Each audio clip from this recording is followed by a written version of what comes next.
All right. It is Saturday morning, 8 a.m. Eastern. And audience, you need to know that Mark Hunter beats me every single week into this podcast. And it's very important to him because he comments on it every single week. All right. It is 8 a.m. Eastern. It is time for Sales Logic. And you know what? For Mark, it is 7 a.m. Eastern. So it's even more impressive that he beats me into this podcast. But Mark, it has been a busy week headed into getting really close to 4th of July weekend, and a lot going on in the sales space. So what's on tap for today? Well, thank you, Meridith. And we had a busy week. We recorded some videos this week in Vegas. You'll be hearing more about those in a couple of weeks. So, hey, great show. No, you are first to the show many weeks. So it's okay. Okay, the topic, how AI is transforming the world of sales. We got a question, we got a book, and the lightning round. I'll go ahead and throw it out there right now. It's top 10 emotional intelligence skills you need to build your sales. Wow, that's kind of a bookend to AI. So let's talk. How is AI transforming the world of sales? You know, Mark, I love this topic, and I love the fact that we're going to be talking about AI, that we're going to be talking about emotional intelligence. It's kind of like you said with the bookend, because you're really going to need both in today's marketplace. But I got to tell you, I ended up doing a little bit of research on the topic for today, because I'm not really sure I'm using AI as well as I need to be using AI. But the first thing that came to mind for me was really prospecting and research. It's probably one of the biggest ways that AI has, that artificial intelligence is really shifting the sales market. And I think it's doing it in two ways. Number one is I think there's a higher expectation from customers that we've done our homework. I think that has increased tenfold. I think the other is it makes it so much easier to go really deep on a prospect or a customer, to really intimately understand not only their industry, but to truly understand them as individuals. The tools are there, and what you just described is so real, because AI can give us a tremendous amount of intelligence and insight. I'm going to go with a little bit of a counterpiece. I had dinner the other night with several CROs, and they were sharing how their investors are adamant that they employ more AI to reduce headcount, to get rid of the SDR role, to get rid of the BDR role, to get rid of all of these functioning salespeople that aren't truly bringing what they say value right now. And it's very interesting, but every one of the CROs was pushing back and asking me for insights. Mark, here's the deal. We're getting pushed to reduce headcount, implement more AI, but we're not seeing an ROI from the AI. And I totally agree, because this is the whole thing. All it's doing is creating more noise out there, but is it breaking through? That's why I think our lightning round is so key, because it is so imperative that we have a personal conversation. Whoa, there's a radical concept. A personal relationship, personal conversation with our customers. And that's a little bit of a conflict with AI, unless we're doing what you're talking about, and that is using it for the research and the insights, and still picking up the phone or however we communicate to reach out to that customer. Yeah, but I think that what AI does is, I do in my personal business, I think I'm seeing the ROI of the investments that I have made in AI. Not that I've made the amount that companies are, but I had 4 proposals to do this weekend, and my ability to personalize those proposals was so much better and so much quicker. Like 4 proposals that need to be really personalized would have taken me all weekend long to do. Now I'm able to take what is, basically, information and say, help me really tailor this to the energy space. Help me really, make sure that this addresses this. Now I still have to go back in and I've got to edit it and I've got to personalize it and all those types of things. But the speed at which it has given me to provide what I think is a far better proposal for my client, and I really want to emphasize that it doesn't take me out of it. Like it educated me so that when I get on the platform and deliver, I'm going to deliver so much better a presentation. Oh, without a doubt. See, now that's using it right. And hey, we got a user from the DFW area, so that's great. Two of us here from the DFW area. But anyway, let's jump into this more because again, what you're using is you're using it to get you intel. And there's a lot of tools out there. One tool that I like is Humantic. And full disclosure, I'm an advisor to the company, but they have a terrific AI tool that scrapes the internet and allows you to even put together a disk analysis. I can go in and type in your name, Meredith, and it'll come back with a disk analysis on you based on what they can find. But here's the challenge with all this. All this is great insight, great information.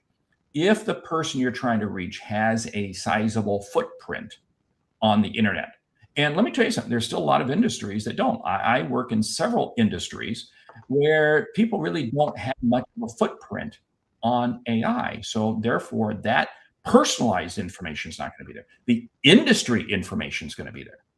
But see, this is where I find that investors are pushing, hey, just replace it. Put it in with the whole AI voice bot. And I tested a couple of those this week. And, it's interesting. They're good, but boy, I can sure tell it's a fake voice, and it's not there yet.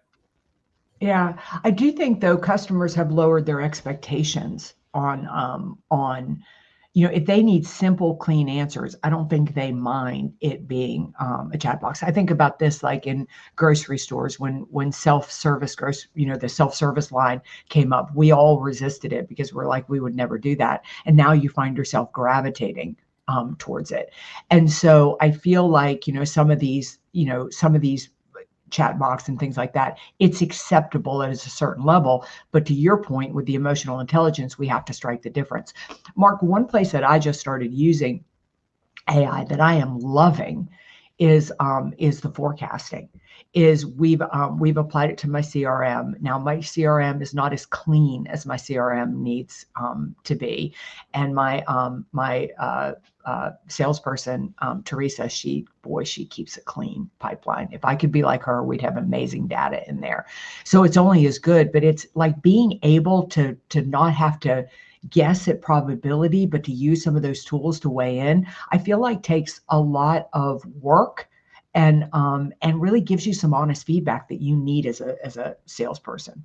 Wow, you're going to get me on a rampage here regarding forecasting. But anyway, hey, Bryn Tillman jumps in. AI will make good salespeople more efficient. It won't replace them. So true, so spot on. That is a mic drop comment. Thank you, Bryn.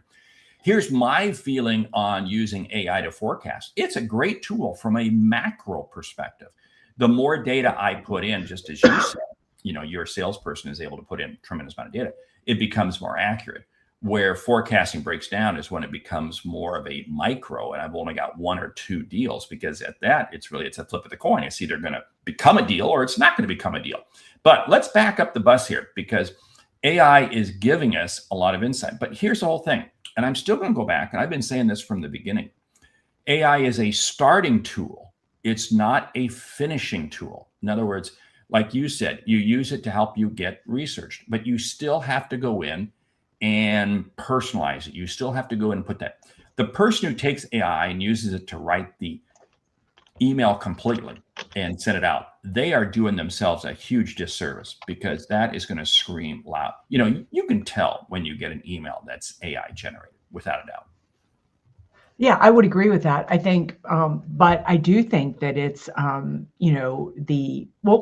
let's do this. I don't want to get any further. What's the question from the audience? Yeah, well, the question builds on it, because it says, I think a valuable podcast would be to address how salespeople are utilizing AI, and perhaps how the SDR role is being automated with so many AI agent tools. That's exactly what we're talking to us. That came to us by way of an email a week ago.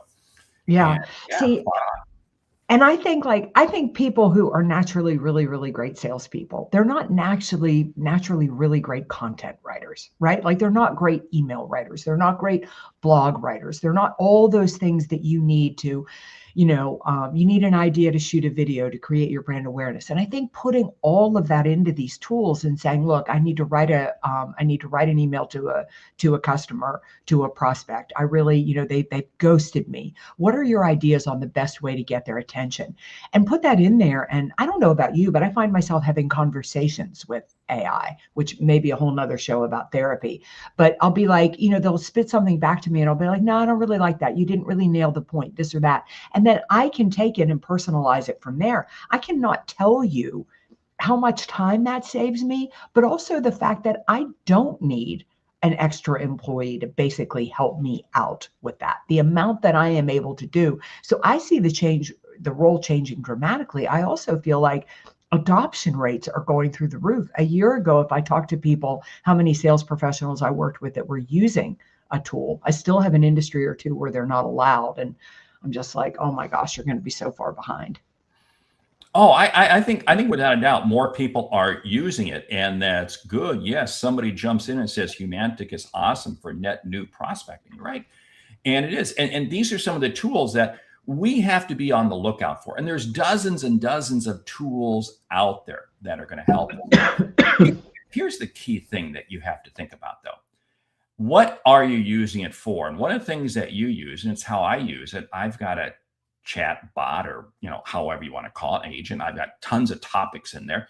And I go back and I go, let's take a look at that one again. Let's update that. And it's giving me a tremendous amount of industry. Is it replacing my phone calls? Is it replacing my emails? No. But here's where I think we're going to get into trouble. Just as adoption rate, like you said, self-service at the grocery store. You're right. Go back probably before a lot of people were born. There were no such thing as ATMs. So what's an ATM? Nobody goes to an ATM anymore anyway.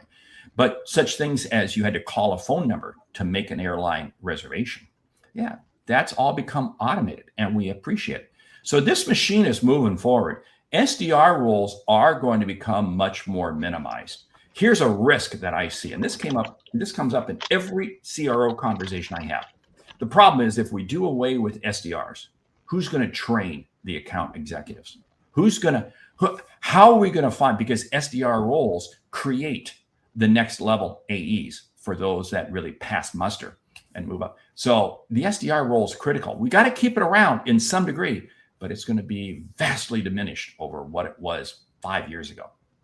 Yeah, and I think just like any time you go through a transformation, it's just time to evolve the role. I mean, I think one of the biggest ways that SDRs need to change is they really need to become, for lack of a better way to put it, I'm going to call them a signal interpreter. I mean, they're going to notice when things the things that AI can't do, or I don't know that much about AI, but I feel like understanding when, the SDR is talking to the customer more than the salesperson is talking to the customer. So if you notice a shift, if you see a change, if there's an indicator that a new buying opportunity is happening, or the customer is at risk of leaving, I mean, there's so much value in that. Holding on to one customer, selling 3 products will more than pay for that position. So I think what you need to be doing is really thinking about, as an organization, how are we using AI and how does that transform, the role? It's made me really think about, do I need to ask my executive assistant to do this, or can I do it? Is it the highest and best use of her time? With my sales professional, I don't want her creating lists. I don't want her doing any of that. I want her client facing as much as she can be client facing. So how can I use these AI tools to do that? So you've got to think through. Don't eliminate the SDR role. Think about how you evolve it. A concept that came up, I don't know, probably 8 or 10 years ago, buying signals. We needed, intent signals. And HubSpot was very big on that. And Salesforce came out with Trailblazer and all these things. This is just the next evolution of it. It is just the next evolution. And you've got to find. So this is what I'm going to challenge any organization with. You've got to go out there and you've got to experiment with what tools are out there. You got to try them. You got to test them. Not all tools are going to work. Not all tools are going to stay in business. I mean, man, I've seen so many tools come along that don't sustain funding, and they simply go away. But here's the whole thing. Use it to enhance what you do, not replace what you do. That is absolutely imperative. And here's the thing. I think we can reduce headcount because of AI. Yeah, I just said that. But what it does is it moves AI into a more personable role with the customer. That is what is absolutely adamant. What AI, I think, is going to do next is really help coach. Because if you stop and think about this, the typical SDR is getting fewer conversations, right? Because nobody picks up the phone. So if I can use an AI tool to help me coach, to help me role play, that's very, very important. That's going to be a huge benefit, because otherwise the SDR can go all day and maybe have only 2 or 3 conversations. That's not enough at bats. So in other words, use AI for where you think you can enhance the SDR role. Yeah, and I think the SDR role is going to get more proactive rather than reactive, right? I mean, the SDR role, in their client-facing time, it's more when the client has a need, they react to that. I think they're going to get more of a proactive role, which is a revenue generator, right? I mean, reactive is great, but proactive is where the revenue is really generated. So, I think if I would caution getting rid of my SDRs, and I would more talk about what we need to do to evolve, really evolve that role. I don't know, because I don't know a ton about, I don't know a ton about AI. I'm certainly not an expert in it, and I'm playing around with it in my business, but I cannot believe how much more it has allowed me to be client facing and be client facing more intelligently. I feel like is dramatically changing my business.